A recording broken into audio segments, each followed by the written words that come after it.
Before we begin, subscribe for more chilling stories and tell me which city you're watching from. I'd love to know. In the drizzling gloom of Ravenswood, where street lamps flickered like dying fireflies along cobblestone lanes, Nolan Pierce untangled himself from the remnants of his 2-year entanglement with Eliza. The breakup had been a quiet unraveling. No shattered glass or raised voices, just her steady gaze across the kitchen table and their cramped apartment on Maple Lane, saying she needed air he could never provide. Eliza wasn't cruel. Her control wrapped around him like fog, subtle questions about his late nights at the print shop, notes on his phone tallying drinks at gatherings, reminders of favors that felt like chains disguised as care. Love, he learned too late, shouldn't taste like obligation. After she left, Nolan rebuilt in fragments, new routes through the misty parks, her number erased from every device, shared acquaintances sworn to silence. For weeks, the silence held, broken only by the patter of rain on his window. Then it began with a murmur. At the corner bakery on Elm, a clerk with flour-dusted hands slid his coffee across the counter and said, "Black, no sugar. Keeps the ghosts at bay, doesn't it?" Eliza's words, verbatim, from mornings when she'd brew for them both, her eyes scanning his face for unspoken confessions. Nolan nodded stiffly, chalking it up to coincidence, the kind that haunts a healing mind. Days later, boarding a bus to the shop, an elderly passenger in the seat ahead turned slightly, peering over wire-rimmed glasses. "Still chasing shadows in those sketches of yours?" she asked, voice thin as autumn leaves. His sketches, dodals of twisted figures and notebooks Eliza once praised, then critiqued for hiding his fears. Nolan's throat tightened. He alighted early, boots splashing through puddles that reflected fractured streetlights. The echoes multiplied, threading through his days like invisible sutures. A jogger in the fog-shrouded green brushed past, muttering, "You can't outrun the quiet I left you with." Eliza's parting line, delivered with a sad smile as she packed her books. Another, a vendor at the weekend market, handed him an apple and whispered, "Bite too deep, and you'll taste regret." Her voice in his memory, teasing over dinners that turned interrogations. Not their features that unnerved him, each face distinct, from lined elders to fresh-faced youths, but the flicker in their eyes, a knowing glint, as if they borrowed her soul for a breath. Paranoia seeded doubt. Was Eliza scripting this from afar, hiring echoes to erode his peace? He created a shadow account online, probing her feeds. Silence, a void where her poetry once bloomed. Mutual friends posted nothing incriminating. Yet the words pursued, casual barbs laced with intimacy. One evening, as twilight bled purple over Ravenswood spires, Nolan sought refuge in a dimly lit pub on Willow Street. Ale bitter on his tongue, he watched condensation trace rivers down his glass. The bartender, a burly man with tattooed knuckles, leaned in to refill. "Ever wonder if freedom's just another cage?" Eliza's question from their last fight, her fingers tracing his wrist like a warning. Nolan's grip whitened. He left coins scattered, fleeing into the chill where gas lamps hissed like conspirators. Home was a third-floor walk-up, walls papered in faded florals that seemed to lean inward at night. He bolted the door, but solitude amplified the hum, a low vibration like whispers trapped in the pipes. Sleep came fitful, dreams of faces melting into one, Eliza's lips forming phrases from strangers' mouths. Morning brought a new intrusion. His doormat, usually plain, bore a faint scrawl in marker, Echo. Not her handwriting, but the sentiment hers. A nickname for his tendency to repeat her doubts aloud. Guilt stirred unbidden. Had he driven her away with his silences, his sketches that captured her control as monstrous vines? He photographed the mat, deleting it later as irrational. But the pattern sharpened. At the print shop, amid whirring presses and ink-scented air, a delivery boy dropped crates and grinned crookedly. Still drawing monsters under the bed? Eliza's jest turned accusation when she found his latest piece, a shadowed figure puppeteering a smaller form. Nolan's hands shook as he signed for the load, the boy's eyes lingering too long, reflecting the fluorescent buzz like distant stars. By afternoon, walking home through alleyways strung with fairy lights that dangled like nooses, a child on a bicycle swerved close. "Don't let the dark fill your pages," the boy sang, pedaling away into the mist. Her encouragement twisted now into prophecy. Nolan quickened his pace, heart staccato against ribs, the air thickening with unspoken accusations. That night, alone with the sketch pad, lines bled into forms, faces overlapping, mouths agape in silent recitation. A shadow shifted in the corner of his eye, not quite solid, whispering her cadence, "See me everywhere." He slammed the pad shut, but the echo lingered, burrowing into his thoughts like roots through soil. Ravenswood's relentless drizzle mirrored Nolan's fracturing resolve. Each droplet, a reminder of phrases slipping from borrowed tongues. He altered paths again, detours through the old cemetery, where crooked stones whispered of forgotten sins, avoiding main thoroughfares where eyes might lurk. Yet Eliza's voice infiltrated the cracks. In the laundromat's humid glow, amid the churn of machines like mechanical hearts, a woman folding linens beside him sighed. "You always fold away the mess, don't you?" Her words, Eliza's from laundry days, when she'd smooth his shirts and probe his silences. Nolan abandoned his basket, clothes damp and tangled, fleeing to the street where neon signs bled color into puddles. Paranoia bloomed thorns. He imagined her network, a web of accomplices, paid to haunt without touch, psychological barbs to tether him eternally. Guilt coiled tighter.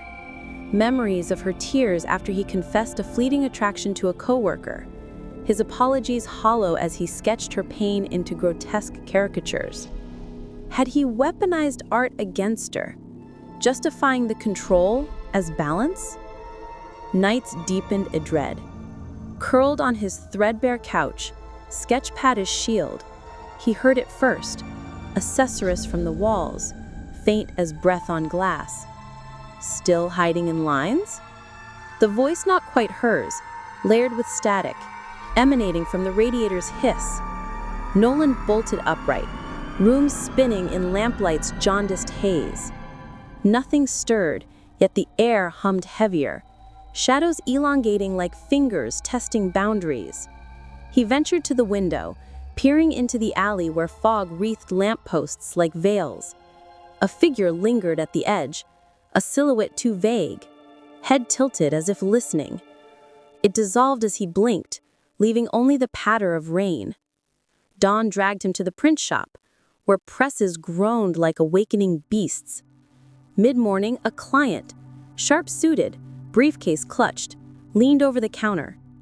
Print the truth this time, not the pretty lies. Eliza's barb during their final argument, hurled when he edited her poem for clarity.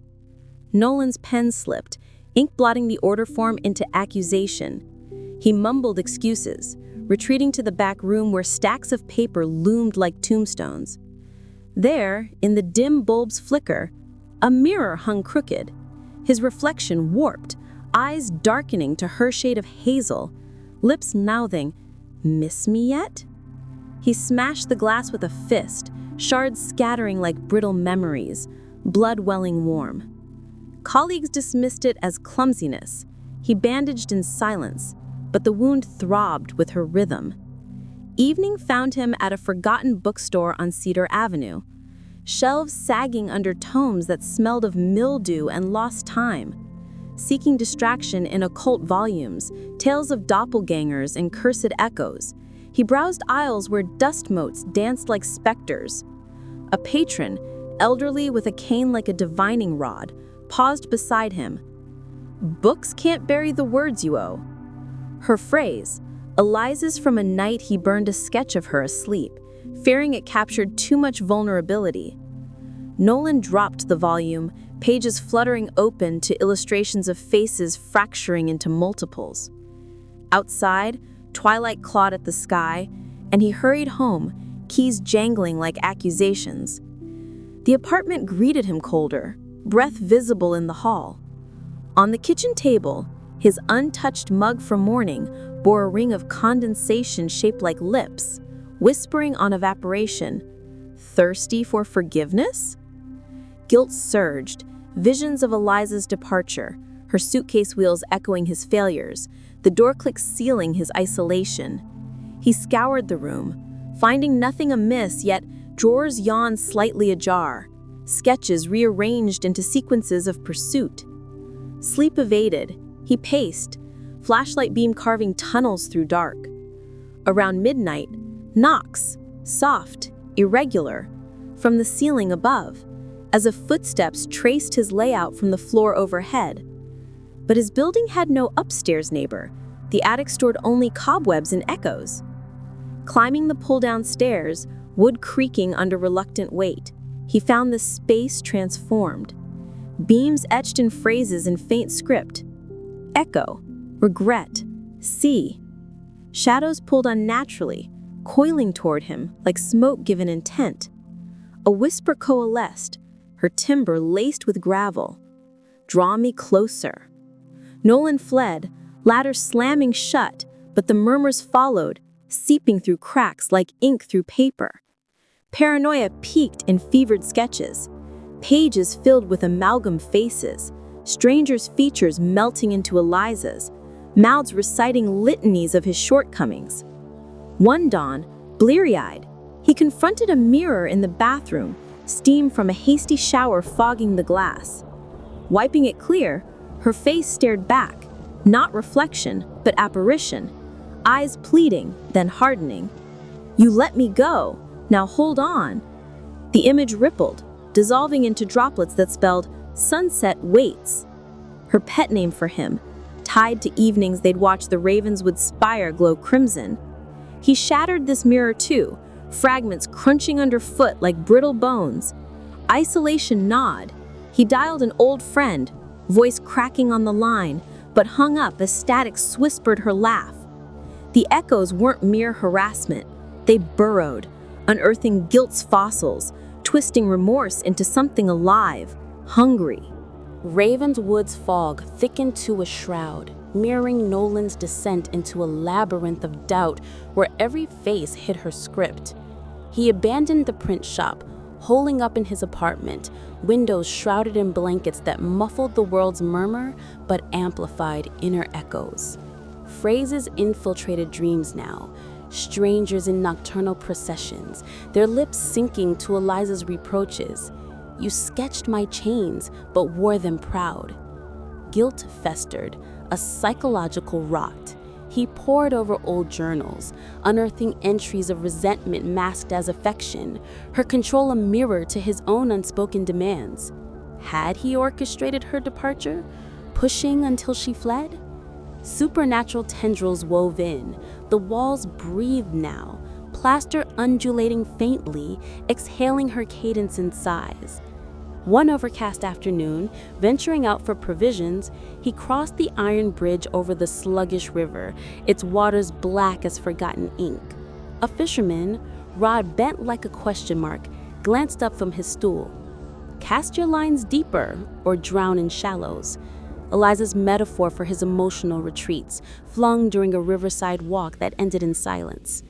Nolan veered into the underbrush, branches clawing like insistent fingers, emerging onto a path where apparitions waited, not solid, but imprints. Translucent figures paused mid-stride, mouthing fragments, regret, echoes, bind. They dissolved as he passed, leaving chills that raised hackles, paranoia blurring into terror. Homeward, the apartment door stood ajar. Impossible. Locks triple-checked. Inside, sketches levitated gently, pages flipping to reveal annotations in her looping hand. See what you made me? Guilt crashed like waves. Memories flooded. The night he confessed loving her art more than her silences. Her slap not landing, but stinging eternally. Shadows stirred, coiling from corners into forms. Vague outlines of strangers, faces shifting to hers, whispering in chorus, "Join the recitation." Nolan barricaded the door with furniture, breath ragged, but the air hummed with vibration, furniture creaking in rhythm to an unseen pulse. Night fell heavy, Muna sickled through cloud slits. He huddled in the bedroom, flashlight clutched like talisman, beam trembling across walls where veins of darkness pulsed. Footsteps echoed, not from halls, but within the floorboards, circling his bed like predators, scenting weakness. A knock at the window, tap tap, drew him near, curtains parting to reveal the alley alive with figures, a dozen, scores, milling in fog, heads turning in unison, eyes glinting with her hazel fire. "Sunset," they intoned as one, voices layering into a dirge. Nolan recoiled, glass fogging with his panic, and in the condensation, a handprint formed, palms splayed, fingers curling to beckon. The figures pressed closer, not touching the pain, but willing it to yield, their forms fraying into smoke that seeped through cracks, filling the room with chill incense. Whispers swelled, "Draw us, eternal." Guilt transmuted to hallucination. He seized pencil and paper, lines flying frantic, portraits of the horde, faces fracturing into Eliza's, each stroke summoning more, shadows birthing from graphite into tangible wisps that brushed his skin, cold as accusation. Dawn pierced feeble, scattering them, but residue lingered. Sketches animated, figures crawling from pages to huddle at his feet, eyes upward in silent plea. Desperation peaked. He burned them all in the sink, flames leaping blue, smoke forming her silhouette against the tile, arms outstretched, mouth agape in wordless indictment. Ashes swirled, reforming into script on the counter. Never free. Paranoia consummated in madness. Nolan roamed streets at midday, confronting passersby. "Say it, her words, not yours." But they scattered, leaving him alone with echoes rebounding off brick. In a final haze, atop the spire's shadow in the town square, he sketched his surrender. A self-portrait entwined with her, lines blurring into infinity. As twilight bled crimson, the horde gathered below, faces his own now, multiplied, reciting his regrets in endless loop. Nolan stepped back, edge crumbling underfoot, fog rising to claim. Ravenswood found him days later, catatonic on the bridge, sketchpad clutched, pages filled with a single phrase repeated, "Echo, sunset, bind." The river murmured on, carrying whispers to new ears, waiting for the next soul to fracture under borrowed lips.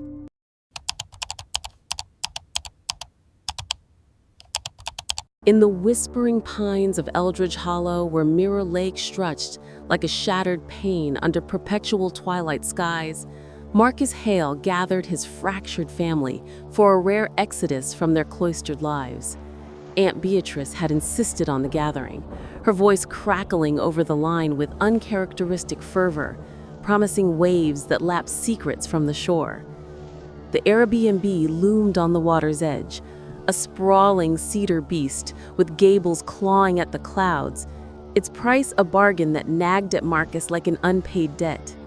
20 souls crammed within, laughter echoing off beams that creaked like old bones.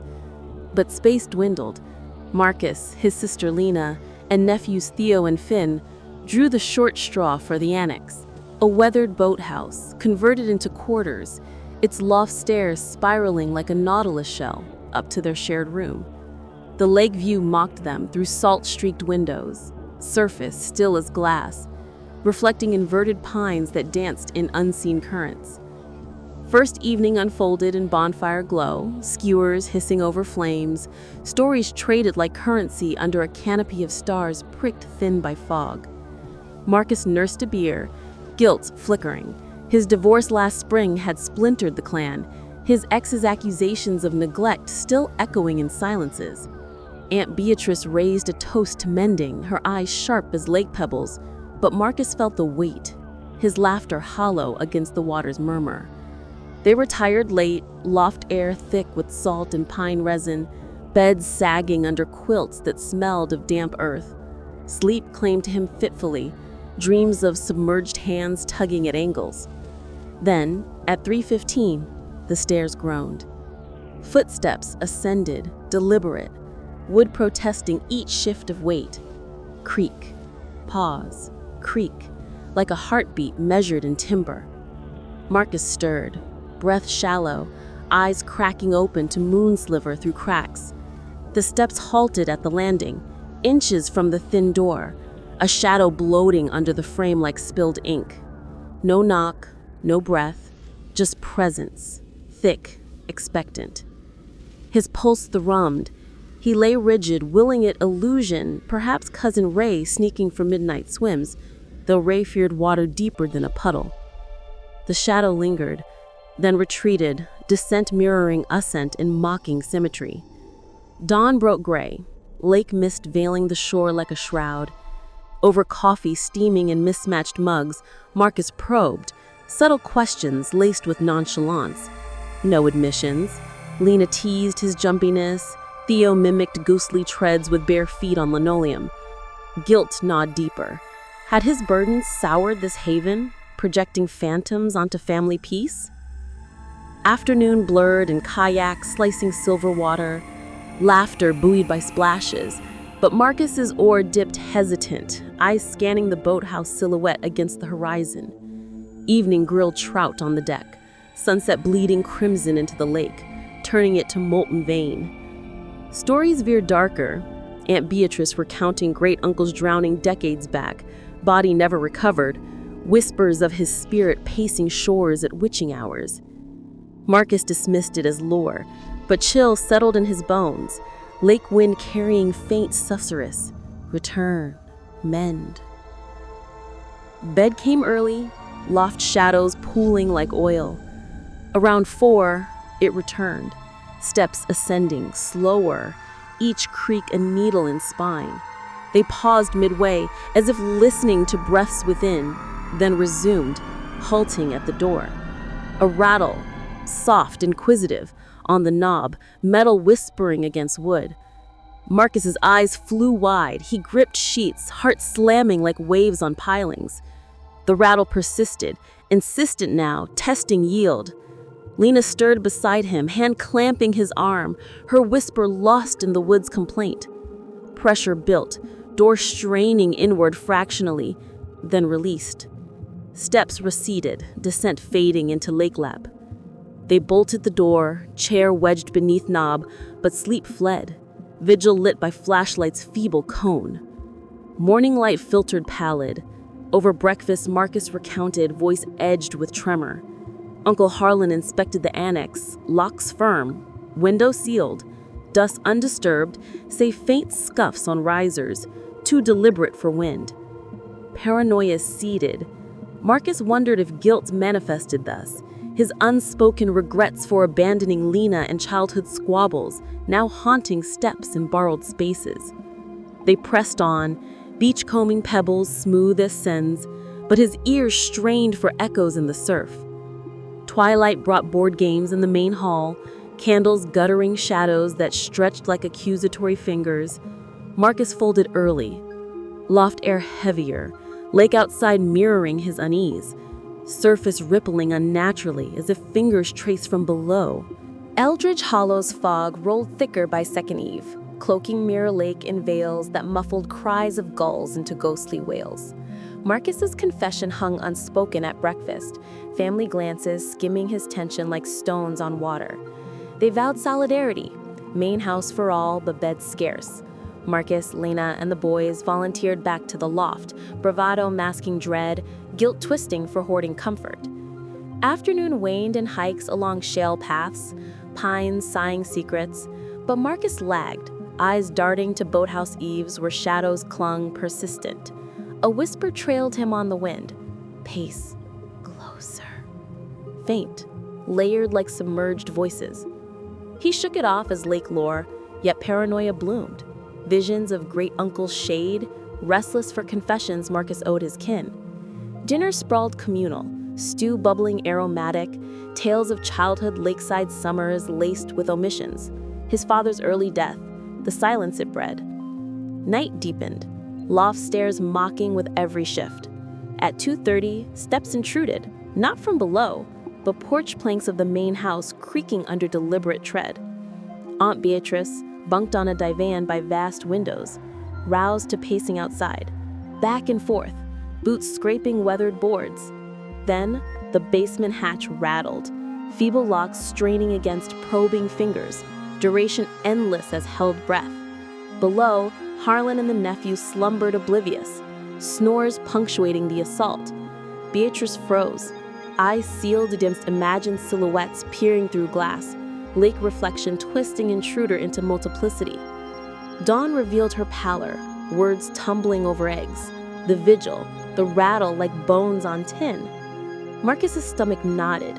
He checked the porch, scuffs faint in dew, soles mismatched to family treads, trailing toward lake edge, where mist swallowed them. Uncle Harlan boarded the hatch tighter, but doubt festered, paranoia whispering of intruders drawn by their discord, guilt over his divorce's ripple, Lena's sidelong glances heavy with old resentments. They clustered closer that day, bonfires smaller, flames leaping erratic as nerves. Marcus wandered shore alone at dusk, pebbles crunching underfoot, lake lapping hypnotic. A form flickered in the water's mirror. Not reflection, but inversion. A man, gaunt, pacing inverted sands, steps sinking to his own. Marcus blinked. It dissolved, leaving ripples that spelled faint script in foam. Hear me. Chill rooted him. Was this penance? His neglect summoning echoes of the drowned? Evening pressed them into main house huddle, floors padded with cushions, air thick with overlapping breaths. Aunt Beatrice yielded her chamber, curling on the divan anew, quilt drawn to chin. Midnight ticked solemn. Sleep evaded Marcus on pallet by hearth, embers glowing like watchful eyes. At 4 sharp, porch revived. Steps methodical, circling foundation, halting at windows where Beatrice lay. She stirred, feigning slumber, heart thunderous, as shadow bulked against pain. Tall, indistinct, head cocked as if scenting fear. No knock, but breath-fogged glass faintly, a handprint blooming ethereal, fingers splayed, then curling inward. Lake outside stirred unnaturally, waves crusting black, carrying whispers up the shore. Test. Yield. Beatrice's pulse raced. She counted to dawn, rigid as driftwood. Morning light pierced curtains grudging, family convened, her tale spilling, the shadow, the print evaporating like dew. Marcus scoured glass, residue faint, oily, trailing downward to sill where earth bore impressions, deep and purposeful, veering to boathouse stairs. Paranoia crested. He imagined orchestration, family secrets unearthed, his guilt for fleeing father's shadow now manifesting in nocturnal probes. They fortified, doors chained, lights strung porch perimeter, but air hummed expectant, lake surface gleaming malevolent under sun. Afternoon packing loomed tentative, bags half zipped, resolve fraying. Marcus confronted the host via frantic message. Reply swift. Locals patrolled erosion at dawn, but boundaries sacred, apologies hollow. Doubt deepened. Were these guardians or ghosts, drawn by blood ties to the drowned? Twilight tested them final. Gathered on deck, wine untouched, eyes on water where fog birthed shapes, silhouettes pacing shallows, steps splashing inverse. Whispers swelled from depths. Join, confess. Guilt lancing Marcus, visions of unsaid apologies to Lena, to Beatrice for burdens borne alone. Mirror Lake's embrace turned vice by third dawn, Eldridge Hollow's pines bowing under fog that clung like regret's shroud. Marcus's insistence won, main house siege, bodies sardined on rugs and settees, breaths sinking in uneasy chorus. Aunt Beatrice on divan once more, eyes tracing ceiling cracks like fault lines. Night cloaked heavy, hearth ashes cold sentinels. At 4, steps resumed, not porch, but annex stairs groaning distant, ascending to empty loft where shadows stirred unbidden. Marcus roused on floor, ear to planks, sound migrating, creak crossing threshold, infiltrating main walls as vibration, like footsteps within joists. Lena clutched his sleeve, nephews burrowed deeper. Beatrice's divan creaked, her whisper cutting dark. It's inside now. Pressure built at basement hatch anew, rattle evolving to scrape, nails on metal, probing seams. Harlan stirred below, flashlight beam lancing up, but source evaded, steps circling foundation exterior and in, a perimeter haunt. Lake outside roiled, waves slapping pilings rhythmic, carrying choral murmurs, pace, eternal. Paranoia fractured, Marcus envisioned culpability, his silences post-divorce, wounds inflicted on kin summoning this spectral auditor. Guilt coiled visceral, dreams intruding wakefulness, great uncles surfacing, water sheeting pallid skin, eyes accusatory, mouthing Marcus's buried shames. Dawn clawed feeble through mist. Beatrice recounted the migration, steps threading house like veins, shadow at her window solidifying to outline. Tall man, coat dripping lakeweeds, face obscured but posture familiar as of kin long lost. Handprint lingered this time, etched frost-like on pain, fingers beckoning inward. Family mobilized, Harlan's inspection yielding more. Stair risers scarred fresh, as if clawed in ascent. Porch earth pocked with prints, soles archaic, trailing to water where shallows bore submerged treads, visible in low tide like fossil sins. Host follow-up chilled, property whispered cursed, drowning cyclical, patrollers mere myth to veil the restless. Resolve snapped, packing frenzy ensued, bags thumping like heartbeats, vehicle crammed under leaden sky. Marcus lingered last on shore, pebbles in palm, smooth talismans against dread, lake mirroring his form fractured, duplicate self pacing inverted, steps sinking to a dirge from depths. A final whisper crested waves, return, unburden. Drive home wound silent through pines, Eldridge Hollow fading in rear view, but echoes persisted. Tires humming treads at 4 a.m. halts for gas, Marcus straining for creeks and station lots. Home brought fragile sanctuary, yet nights revived. Steps on stairs phantom, knob rattle and sleep's border. Guilt amplifying to paranoia, doors checked thrice, lights burning till dawn. Families scattered, bonds taut with unsaid pacts. No more lakeside summons. Marcus burned great uncle's faded photo, ashes scattering on wind, but lake's mirror haunted mirrors now, reflections pacing behind his own, shadows trailing in periphery, whispers lacing faucet drips. Here, mend. Paranoia consummated in vigils. He sketched the intruder, gone form, eyes hollow as drowned wells, pages filling with iterations, each stroke summoning chill drafts, footsteps faint in empty halls. One pre-dawn, roused by creak, he found door ajar, mat-bearing print, sodden soul, trailing damp to threshold. Lake's echo endured, binding him to shores unseen, guilt's tide ebbing eternal, waiting for confession's plunge. Eldridge Hollow slumbered on, Mirror Lake still as judgment, ready for next kin to heed its call.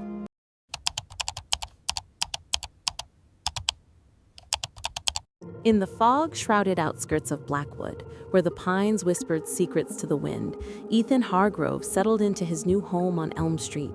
The house was a sturdy Victorian relic, its gables sharp against the overcast sky.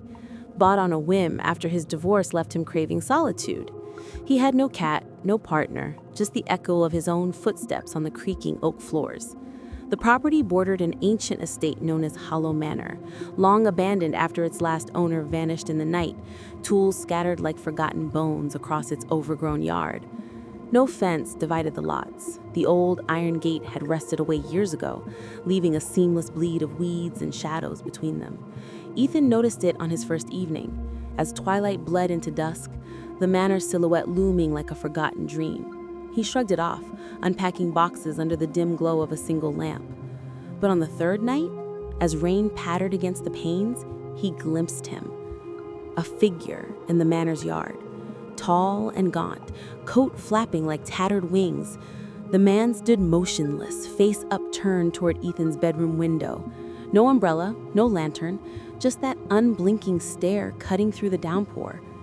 Ethan froze, heart thudding like a distant drum. He drew the curtains, but the gaze lingered in his mind, a cold finger tracing his spine. The next morning, he rationalized it, a vagrant, perhaps, seeking shelter from the storm. Blackwood had its share of wanderers, ghosts of the lumber mills long shuttered. Yet doubt gnawed at him as he sipped coffee, eyes flicking to the window. That afternoon, while hammering shelves in the study, he heard it. A soft scrape, like boots on gravel from the manor side. Peering out, he saw the figure again, closer now, half hidden by the sagging porch. The man didn't move, didn't acknowledge the world around him. His head tilted slightly, as if listening to voices only he could hear. Ethan's breath caught. He stepped outside, voice steady despite the tremor. "Hey, you there! This isn't your place!" The figure didn't flinch. Instead, a faint smile curled his lips, eyes locked on the upper floor where Ethan's bed lay. Then, with deliberate slowness, he raised a hand, pale fingers splayed, and pointed directly at the window. Ethan retreated inside, door bolted, pulse racing. Paranoia bloomed like ink in water. Was it the previous owner, returned from whatever abyss had claimed him, or something worse, drawn by the manor's cursed reputation, whispers of a family slaughtered in the attic, their spirits bound to the eaves? That night, sleep evaded him. He lay in the dark, sheets twisted, ears straining for sounds beyond the rain. Around midnight, a whisper slithered through the wall, faint and guttural. "Mine. Watch." Ethan's eyes snapped open. The voice wasn't outside. It came from within the house, as if the walls themselves breathed. He bolted upright, flashlight beam slicing the gloom. Nothing. Just shadows dancing in the corners, elongating like reaching claws. Downstairs he paced the kitchen, brew forgotten on the counter. Bella... No. He had no pet. The emptiness amplified every creak. Dawn brought fragile relief, but as he dressed for work at the local archive, a knock echoed, sharp, insistent from the back door. No one there when he opened it, only a single sodden leaf pressed against the glass, shaped vaguely like a handprint. At the station, he mentioned it to old Mr. Wilkins, the neighbor across the way. "Hollow man," the elder rasped, eyes distant. "Seen him myself years back. Stares like he's measuring your soul for a coffin." Ethan laughed it off, but the words burrowed deep.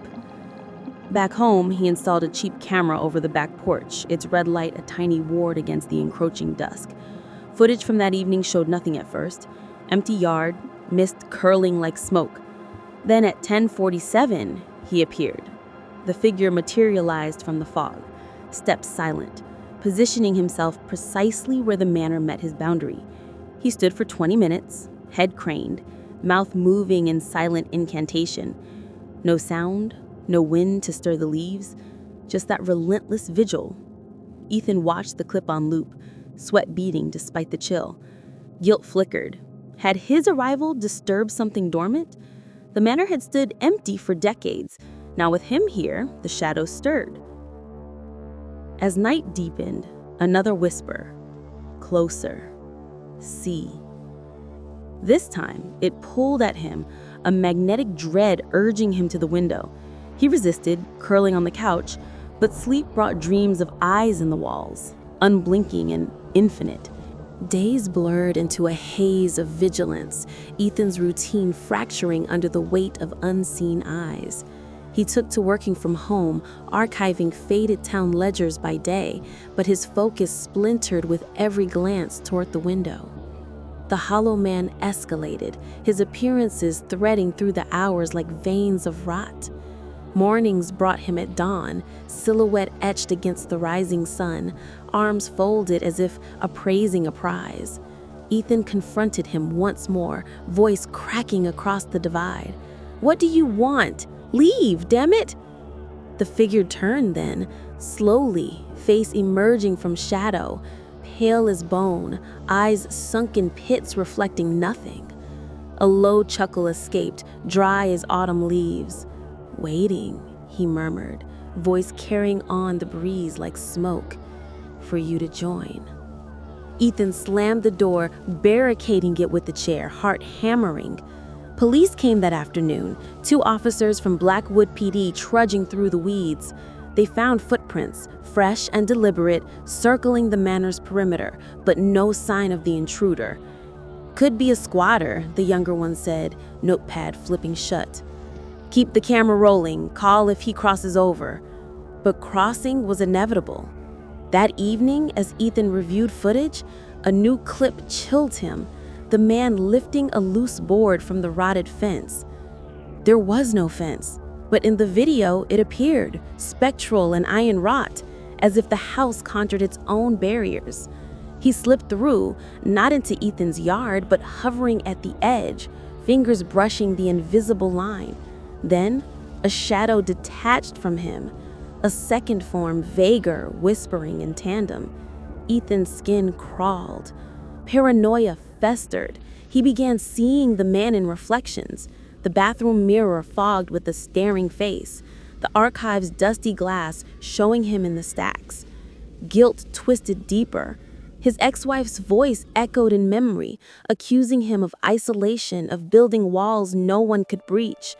Had he invited this by choosing solitude? Nights worsened.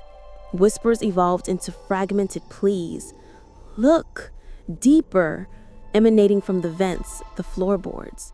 One storm-lashed evening, Ethan heard footsteps, heavy and deliberate, crunching not in the yard, but inside the manor. He grabbed the flashlight, beam trembling as he ventured out. Rain lashed his face, mud sucking at his boots. The manor's door hung ajar, a yawning maw. Against better judgment, he crossed the boundary, wood groaning underfoot. Inside, dust motes swirled in his light, furniture shrouded in sheets like specters at a feast. A creak from above, the attic stairs. He climbed, each step a betrayal of sanity, air thickening with the sense of damp earth and decay. At the top, amid cobwebbed beams, he found it. A faded portrait, the manor's last family, their eyes hollowed by time. But one figure stood apart, a gaunt man identical to his stalker, smiling with teeth too sharp. As Ethan stared, the painting rippled, colors bleeding like fresh wounds. A hand clamped his shoulder, cold, insistent. He whirled, but the attic was empty, only echoes laughing in the rafters. Fleeing back to his house, he collapsed in the hall, breath ragged. The camera captured his return. Behind him, 2 shadows trailed, merging with his own. Sleep that night was a battlefield. Dreams plunged him into the manor's depths, where walls pulsed with heartbeats not his own. He awoke to knocks, soft, rhythmic, at the bedroom window. Peering through rain-streaked glass, he saw the hollow man below, not staring up, but holding something, a locket, glinting silver, dangling from his fingers. Ethan's stomach dropped. It was his mother's, lost years ago in the divorce purge. How? The figure mouthed words, lips forming. Remember, guilt calls. Dawn broke gray, and Ethan scoured his things. No locket, yet the implication clawed at him. Had the man been inside? Fingerprints of intrusion, a drawer ajar, papers shuffled, a single hair on the pillow, long and gray, not his. He caught the police again, voice breaking, but they dismissed it as nerves, the wind's tricks. Isolation gnawed. He reached for his phone, dialing an old friend, but hung up before the ring. Who would believe?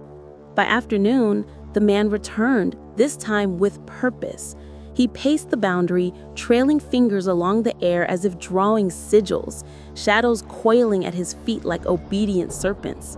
Ethan watched from the attic, his own attic now, forcing confrontation, yelling down, "Show yourself properly." The figure paused, head snapping up. For a moment, their eyes met. Ethan's frantic, the man's abysmal. Then a whisper swelled, not from the man, but from the house itself. "He sees your sins, the ones you buried." Ethan recoiled, visions flashing, his ex's tear-streaked face, the argument that shattered them. His hand raised in anger, never landed, but regretted eternally. Guilt flooded, hot and accusatory. Was this punishment? The man below laughed, low and resonant, as fog thickened, swallowing him whole. The boundary dissolved in Ethan's mind, the houses entwining like lovers in a fever dream. He boarded windows by day, but the hollow man's presence seeped through cracks, a psychological siege laced with the uncanny. Whispers now formed sentences, taunting from the ether. "You left her broken, now watch me mend." Ethan tore through old letters, unearthing guilt's fossils, unsent apologies, photos of a life discarded.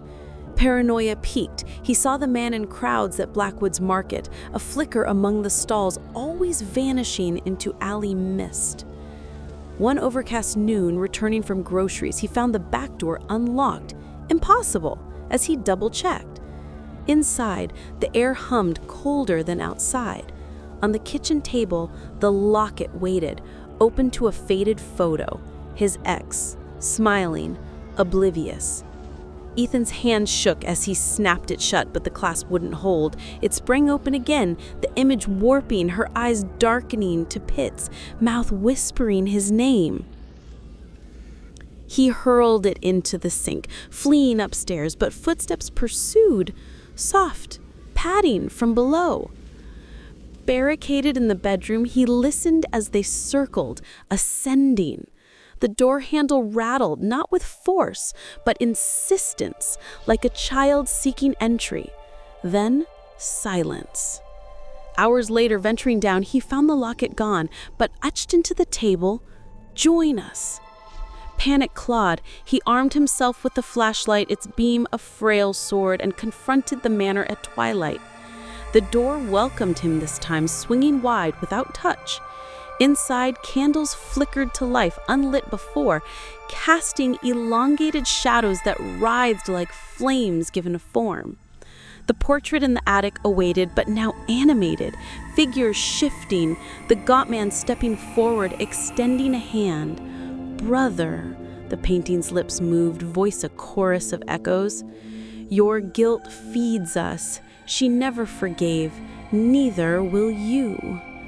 Ethan staggered back, visions assaulting, flashes of the divorce night, rain mirroring the storm, his shouts echoing hers. But woven in, supernatural threads, the man as harbinger, drawing forth buried remorse into tangible horror. A shadow lunged, coiling around his ankle, cold, viscous, pulling him toward the beams where ropes dangled spectral nooses from the family's end. He thrashed free, flashlight shattering on descent, plunging him into Stygian dark. Whispers swelled to a roar, "Stay, watch, eternal!" Bursting into his own house, he nailed the attic hatch shut, breath sighing. Nights became vigils. He slept upright in the armchair, ears attuned to the unnatural. The camera, now multiple, captured anomalies, orbs of light drifting from manor to his windows. The hollow man multiplying, 3, then 5, a silent congregation staring up. Guilt morphed to madness. Ethan scrawled apologies on walls, burning letters in the hearth. But smoke formed faces, his ex's pleading eyes. One final eve, as thunder cracked, The man breached fully, not crossing yards, but materializing in the hall. Tall, coat dripping shadows, he stood inches away, breath fetid with earth and regret. "End it," he intoned, voice Ethan's own, twisted. "Free us both."